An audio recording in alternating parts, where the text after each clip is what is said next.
Capítulo 42, que trata de lo que más sucedió en la venta y de otras muchas cosas dignas de saberse. Cayó en diciendo esto el cautivo, a quien don Fernando dijo: Por cierto, señor capitán, el modo con que habéis contado este extraño suceso ha sido tal que iguala a la novedad y extrañeza del mismo caso. Todo es peregrino y raro y lleno de accidentes que maravillan y suspenden a quien los oye. Y es de tal manera el gusto que hemos recibido en escuchalle, que aunque nos hallara el día de mañana entretenidos en el mismo cuento, holgáramos que de nuevo se comenzara. Y en diciendo esto don Fernando, Cardenio y todos los demás se le ofrecieron con todo lo a ellos posible para servirle, con palabras y razones tan amorosas y tan verdaderas, que el capitán se tuvo por bien satisfecho de sus voluntades. Especialmente le ofreció don Fernando que si quería volverse con él, que él haría que el marqués su hermano fuese padrino del bautismo de Zoraida, y que él, por su parte, le acomodaría de manera que pudiese entrar en su tierra con el autoridad y cómodo que a su persona se debía. Todo lo agradeció cortesísimamente el cautivo, pero no quiso aceptar ninguno de sus liberales ofrecimientos. En esto llegaba ya la noche, y al cerrar de ella llegó a la venta un coche con algunos hombres de a caballo. Pidieron posada, a quien la ventera respondió que no había en toda la venta un palmo desocupado. Pues aunque eso sea, dijo uno de los de a caballo que habían entrado, no ha de faltar para el señor oidor, que aquí viene. A este nombre se turbó la huéspeda y dijo: Señor, lo que en ello hay es que no tengo camas. Si es que su merced el señor oidor la trae, que sí debe de traer, entre en buen hora, que yo y mi marido nos saldremos de nuestro aposento por acomodar a su merced. Sea en buen hora, dijo el escudero. Pero a este tiempo ya había salido del coche un hombre, que en el traje mostró luego el oficio y cargo que tenía, porque la ropa luenga con las mangas arrocadas que vestía mostraron ser oidor, como su criado había dicho.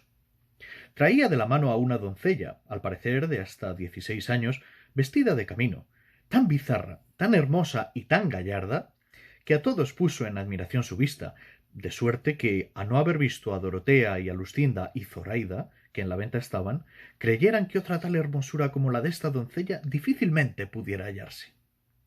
Hallóse don Quijote al entrar del oidor y de la doncella, y así como le vio, dijo: Seguramente puede vuestra merced entrar y espaciarse en este castillo, que aunque es estrecho y mal acomodado, no hay estrecheza ni incomodidad en el mundo que no dé lugar a las armas y a las letras, y más si las armas y letras traen por guía y adalid a la fermosura, como la traen las letras de vuestra merced en esta fermosa doncella, a quien deben no sólo abrirse y manifestarse los castillos, sino apartarse los riscos y dividirse y abajarse las montañas, para dalle acogida.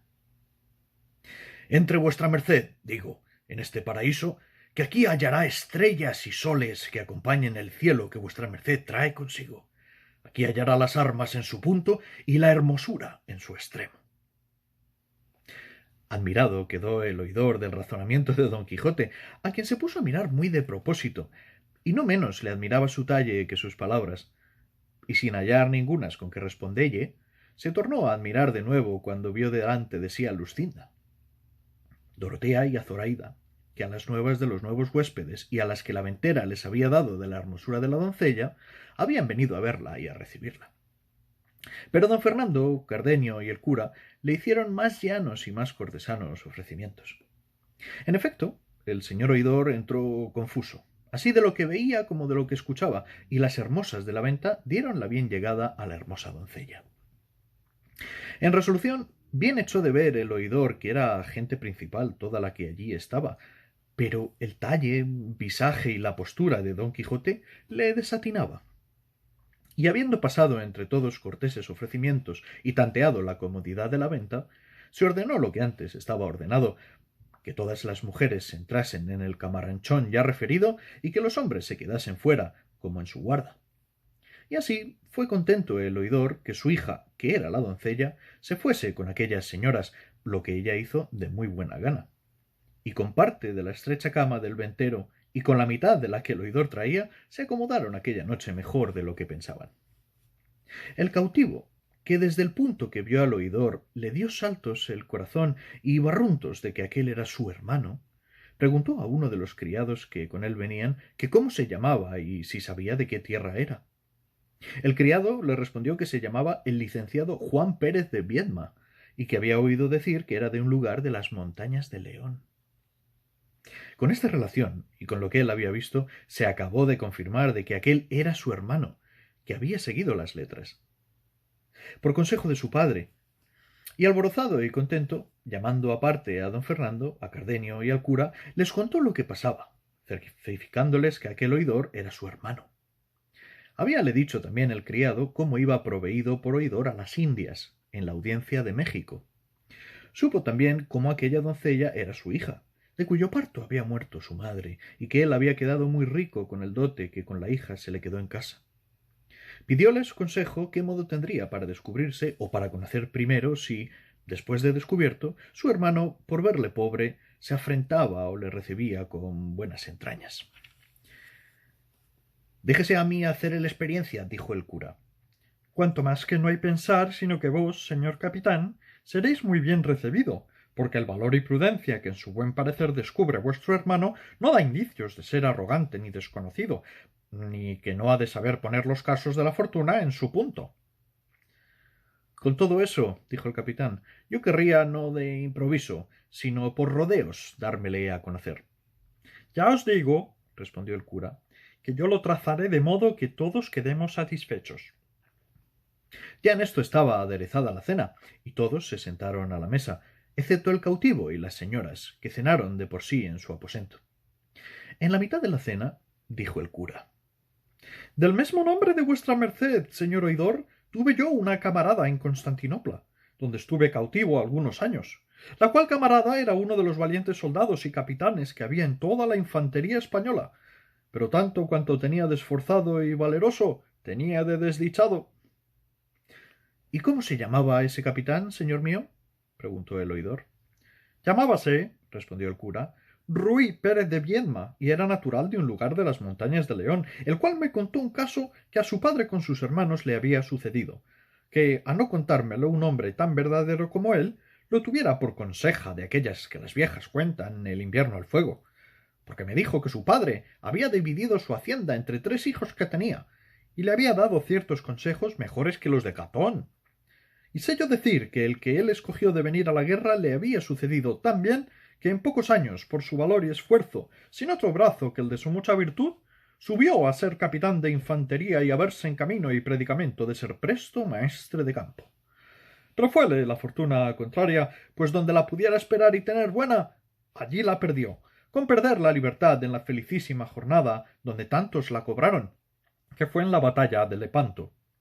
Yo la perdí en la goleta, y después, por diferentes sucesos, nos hallamos camaradas en Constantinopla. Desde allí vino a Argel, donde sé que le sucedió uno de los más extraños casos que en el mundo han sucedido. De aquí fue prosiguiendo el cura, y con brevedad sucinta contó lo que con Zoraida a su hermano había sucedido, a todo lo cual estaba tan atento el oidor, que ninguna vez había sido tan oidor como entonces. Sólo llegó el cura al punto de cuando los franceses despojaron a los cristianos que en la barca venían, y la pobreza y necesidad en que su camarada y la hermosa mora habían quedado, de los cuales no había sabido en qué habían parado, ni si habían llegado a España o llevádolos los franceses a Francia. Todo lo que el cura decía estaba escuchando, algo de allí desviado, el capitán, y notaba todos los movimientos que su hermano hacía, el cual, viendo que ya el cura había llegado al fin de su cuento, dando un grande suspiro y llenándosele los ojos de agua, dijo: «Oh señor, si supiésedes las nuevas que me habéis contado, y cómo me tocan tan en parte que me es forzoso dar muestras de ello, con estas lágrimas que contra toda mi discreción y recato me salen por los ojos. Ese capitán tan valeroso que decís es mi mayor hermano, el cual, como más fuerte y de más altos pensamientos que yo ni otro hermano menor mío, escogió el honroso y digno ejercicio de la guerra, que fue uno de los 3 caminos que nuestro padre nos propuso, según os dijo vuestra camarada en la conseja que a vuestro parecer le oístes. Yo seguí el de las letras, en las cuales Dios y mi diligencia me han puesto en el grado que me veis. Mi menor hermano está en el Perú, tan rico que con lo que ha enviado a mi padre y a mí ha satisfecho bien la parte que él se llevó, y aun dado a las manos de mi padre con qué poder hartar su liberalidad natural. Y yo ansimesmo he podido con más decencia y autoridad tratarme en mis estudios y llegar al puesto en que me veo. Vive aún mi padre muriendo con el deseo de saber de su hijo mayor, y pide a Dios con continuas oraciones no cierre la muerte sus ojos hasta que él vea con vida a los de su hijo.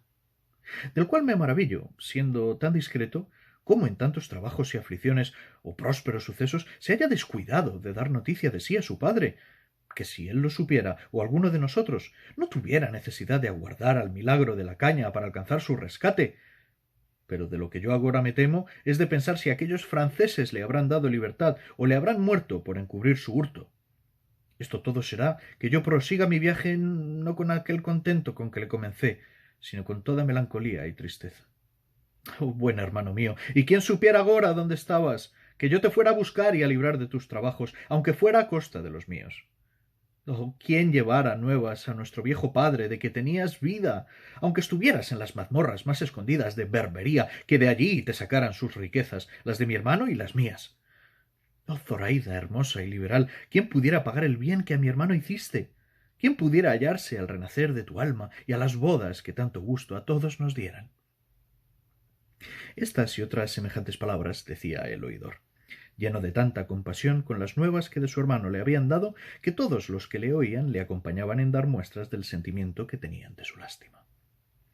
Viendo, pues, el cura que tan bien había salido con su intención y con lo que deseaba el capitán, no quiso tenerlos a todos más tiempo tristes, y así se levantó de la mesa, y entrando donde estaba Zoraida, la tomó por la mano, y tras ella se vinieron Lucinda, Dorotea y la hija del oidor. Estaba esperando el capitán a ver lo que el cura quería hacer, que fue que, tomándole a él a sí mismo de la otra mano, con entrambos a dos se fue donde el oidor y los demás caballeros estaban y dijo: Cesen, señor oidor, vuestras lágrimas y cólmese vuestro deseo de todo el bien que acertare a desearse, pues tenéis delante a vuestro buen hermano y a vuestra buena cuñada. Este que veis aquí es el capitán Viedma, y esta la hermosa mora que tanto bien le hizo. Los franceses que os dije los pusieron en la estrecheza que veis, para que vos mostréis la liberalidad de vuestro buen pecho. Acudió el capitán a abrazar a su hermano, y él le puso ambas manos en los pechos, por mirarle algo más apartado. Mas cuando le acabó de conocer, le abrazó tan estrechamente, derramando tan tiernas lágrimas de contento, que los más de los que presentes estaban le hubieron de acompañar en ellas. Las palabras que entrambos hermanos se dijeron, los sentimientos que mostraron, apenas creo que pueden pensarse, cuanto más escribirse. Allí, en breves razones, se dieron cuenta de sus sucesos. Allí mostraron puesta en su punto la buena amistad de dos hermanos. Allí abrazó el oidor a Zoraida. Allí la ofreció su hacienda. Allí hizo que la abrazase su hija. Allí la cristiana hermosa y la mora hermosísima renovaron las lágrimas de todos. Allí don Quijote estaba atento, sin hablar palabra, considerando estos tan extraños sucesos, atribuyéndolos todos a quimeras de la andante caballería. Allí concertaron que el capitán y Zoraida se volviesen con su hermano a Sevilla y avisasen a su padre de su hallazgo y libertad, para que, como pudiese, viniese a hallarse en las bodas y bautismo de Zoraida, por no le ser al oidor posible dejar el camino que llevaba, a causa de tener nuevas que de allí a un mes partía flota de Sevilla a la Nueva España y fuérale de grande incomodidad perder el viaje. En resolución, todos quedaron contentos y alegres del buen suceso del cautivo, y como ya la noche iba casi en las dos partes de su jornada, acordaron de recogerse y reposar lo que de ella les quedaba. Don Quijote se ofreció a hacer la guardia del castillo, porque de algún gigante o otro malandante follón no fuesen acometidos, codiciosos del gran tesoro de hermosura que en aquel castillo se encerraba. Agradeciéronselo los que le conocían y dieron al oidor cuenta del humor extraño de don Quijote, de que no poco gusto recibió. Sólo Sancho Panza se desesperaba con la tardanza del recogimiento, y sólo él se acomodó mejor que todos, echándose sobre los aparejos de su jumento, que le costaron tan caros, como adelante se dirá. Recogidas, pues, las damas en su estancia, y los demás acomodóse como menos mal pudieron, don Quijote se salió fuera de la venta a hacer la centinela del castillo como lo había prometido. Sucedió, pues, que faltando poco para venir el alba, llegó a los oídos de las damas una voz tan entonada y tan buena que les obligó a que todas le prestasen atento oído, especialmente Dorotea, que despierta estaba, a cuyo lado dormía doña Clara de Viedma, que así se llamaba la hija del oidor. Nadie podía imaginar quién era la persona que tan bien cantaba, y era una voz sola, sin que la acompañase instrumento alguno. Unas veces les parecía que cantaban en el patio, otras que en la caballeriza, y estando en esta confusión muy atentas, llegó a la puerta del aposento Cardenio y dijo: Quien no duerme, escuche, que oirán una voz de un mozo de mulas que de tal manera canta que encanta. Ya lo oímos, señor, respondió Dorotea. Y con esto se fue Cardenio, y Dorotea, poniendo toda la atención posible, entendió que lo que se cantaba era esto: